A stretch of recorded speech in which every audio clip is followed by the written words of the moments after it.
Hey everyone, welcome back to the channel. Today, we have a guest sharing a series of true, chilling experiences from a place you'd least expect supernatural activity. A busy hospital. We're talking about Bang Ferry, who spent time working the graveyard shift as an office boy in a major hospital in West Jakarta back in 2017. What he witnessed in those sterile, quiet corridors is enough to make anyone resign immediately. Ferry initially started working there after a wake-up call from his mother about needing an honest living.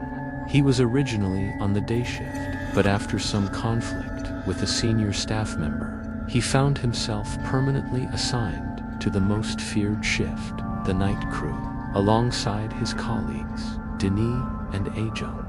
That's when the truly bizarre occurrences began. His first terrifying encounter actually happened while he was still transitioning, working late on the second floor.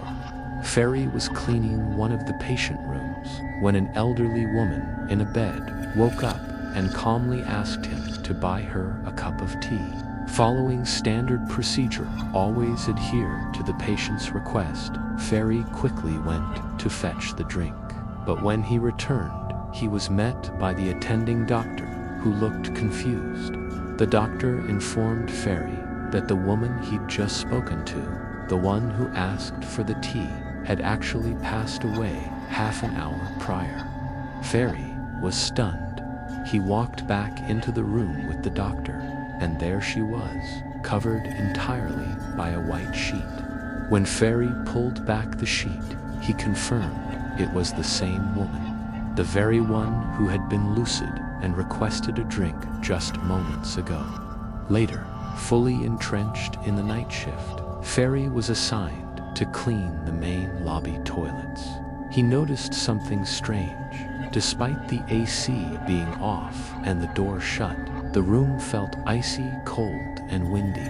He found one stall billet forelocked from the inside. He finished his work, but just as he was about to leave, a loud, maniacal laugh erupted from the locked stall. Ferry bolted. He told his partner, Denis, who didn't believe him until Denis himself went in to retrieve a cleaning tool. Denis came running out, terrified, describing a long-haired female figure whose face was hideously smashed on one side. Things escalated further when Ferry had to deal with the departed. He was called to help move the body of a male accident victim from the second floor down to the morgue. His colleagues, Denis and Ajung, decided to play a cruel joke, telling Ferry he needed to get over his fear. They took the stairs, leaving Ferry alone in the lift with the body on the gurney. As the lift descended, Ferry stood rigid, trying to breathe. Then, the body whose hands had been securely tied together suddenly moved. One of the bound hands slowly lifted into the air. Ferry, consumed by pure panic, shoved the gurney out the moment the doors opened.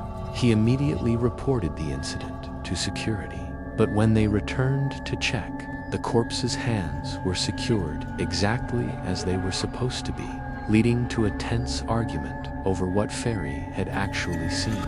Another night, around 11:30, Ferry was cleaning the glass at the closed polyclinic lobby. He saw 4 figures, mother, father, and 2 children, sitting quietly on a corner bench. This was strange, as the polyclinic area was locked, and Ferry held the key. He called out 3 times, getting no response. Annoyed, he called out loudly a 4th time. The 4 figures turned their heads in unison, and Ferry saw it. All 4 faces were completely flat, devoid of any features, no eyes, no nose, no mouth. He fled immediately.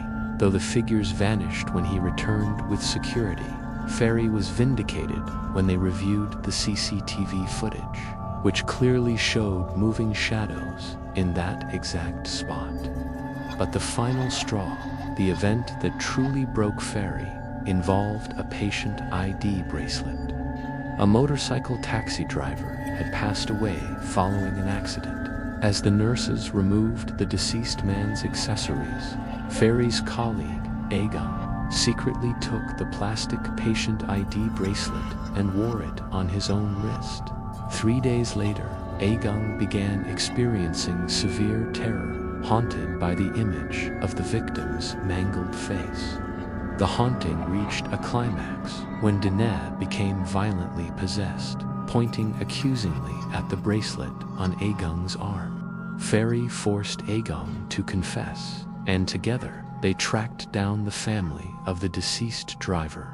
They apologized profusely and returned the bracelet, finally ending the relentless spiritual attack on Aegon. Although the terror stopped, Ferry realized he could no longer find peace or comfort working in the hospital. Having endured too many terrifying nights, he chose to resign. His time as an office boy at that hospital was over. But the nightmares of the Faceless family and the corpse who asked for tea stayed with him forever.